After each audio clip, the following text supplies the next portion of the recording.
చిత్తూరు ప్రజలందరికీ కూడా గంగ జాతర శుభాకాంక్షలు. నిన్న మధ్యరాత్రి గంగ జాతర ఉత్సవం స్టార్ట్ అయింది. ఇప్పటి వరకు ప్రశాంతంగా జరిగింది. భక్తులు వేలాది మంది భక్తులు వస్తే అమ్మవారిని దర్శనం చేసుకొని ఆ పొంగళ్ళు సమర్పించుకోవటం తర్వాత అన్నీ జరిగిపోతున్నాయి. అయితే రేపు మధ్యాహ్నం నుంచి ఈ ప్రొసెషన్ స్టార్ట్ అవుతుంది. 2 ప్రొసెషన్లు స్టార్ట్ అవుతాయి. ఈ పొన్నియమ్మ గుడి నుంచి అక్కడి నుంచి ఈ సార తీసుకుని అమ్మవారికి పోతారు, అదొక ప్రొసెషన్. తర్వాత సార తీసుకుని పోయిన తర్వాత అమ్మవారు నడివీధి గంగమ్మకు చేరిన తర్వాత అక్కడ పూజాదులు అన్ని కార్యక్రమాలు అయిపోయిన తర్వాత అక్కడి నుంచి మెయిన్ రైట్ స్టార్ట్ అవుతుంది.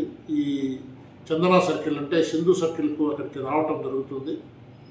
తర్వాత అక్కడి నుంచి మళ్ళీ ఈశ్వర గుడి దగ్గర నుంచి ఈ ఓం శక్తి వాళ్ళది ప్రొసెషన్ స్టార్ట్ అవుతుంది. దాదాపు 500-600 మందితో వాళ్ళు లారీలు తర్వాత వాళ్ళు యొక్క ఓం శక్తి విన్యాసాలతో వాళ్ళు బయలుదేరడం జరుగుతుంది. అది రూట్ వచ్చేసి మన శివాలయం నుంచి గవర్నమెంట్ హాస్పిటల్ నుంచి ఇట్లా ఎంఎస్ఆర్ సర్కిల్ మీద రావటం జరుగుతుంది. అందువరకై మామూలుగా ఎప్పుడు గత 10 సంవత్సరాల నుంచి ఏ విధంగా జరుగుతుందో కొన్ని ట్రాఫిక్ డైవర్షన్స్ చేస్తూ ఉన్నాము.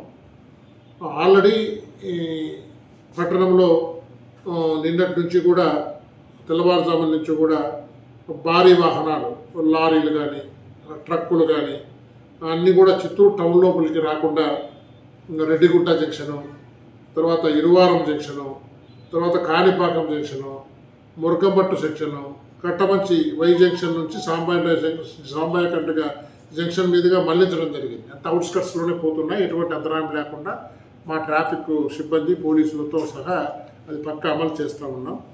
తర్వాత రేపు మధ్యాహ్నం 2 నుండి ఈ వేలూరు సైడ్ నుంచి వచ్చే ఆర్టీసీ బస్సులు రెడ్డిగుంట జంక్షన్ అంటే అనాదిగా అంటే ఆనవాయితీ ప్రకారం ఈ Reddigunta junction, Iruvaram junction, Kanipakam junction, Murakambattu junction, LGB towers మీదుగా ఆర్టీసీ బస్ స్టాండ్కు మళ్లించడం జరుగుతుంది. పక్కా ఎస్ఐలతో సహా కాబట్టి ప్రజలంతా కూడా సహకరించాల్సి ఉంటుంది. తర్వాత పలమనేరు నుంచి వచ్చేటివి కూడా అంతే. ఆర్టీసీ బస్సులు ఇరువారం జంక్షన్ నుంచి కాణిపాకం జంక్షను, మురకంపట్టు జంక్షను అట్లా ఎల్జీబీ టవర్స్ మీదుగా ఆర్టీసీ బస్ స్టాండ్కి చేరుతాయి. అంటే డైరెక్ట్గా ఇట్లా ఎంఎస్ఆర్ ఈ గాంధీ సర్కిల్ పీసీఆర్ సర్కిల్ మీద పోయేటివి అటు చుట్టుకొని పోవాల్సి ఉంటుంది. అది కూడా మధ్యాహ్నం 3 నుంచి రాత్రి 7-8 గంటల వరకు మాత్రమే. 5 గంటలు ప్రజలు సహకరించవలసిందిగా కోరుతున్నాం.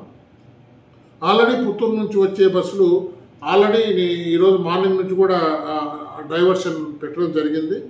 అవి ఈ సాంబాయ కంట్రీ మీదుగా ఈ కట్టమంచి మీదుగా ఆర్టీసీ బస్ స్టాండ్కి వచ్చి అయిపోతూ ఉన్నాయి.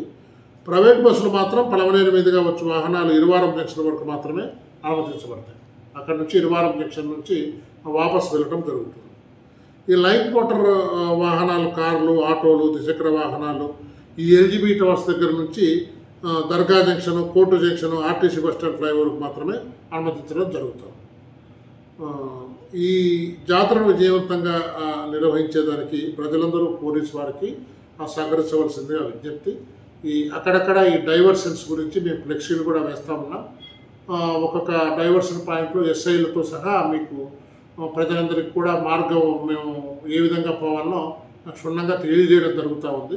కాబట్టి రేపు వీలైనంత వరకు ప్రయాణాలు వాయిదా వేసుకోండి. మీకు ఇన్కన్వీనియన్స్ అనుకున్నాళ్ళు అవసరమైన వాళ్ళు వచ్చిన వాళ్ళు మాత్రము ఒక 3-4 కిలోమీటర్లు ఎక్స్ట్రా అవుతుంది.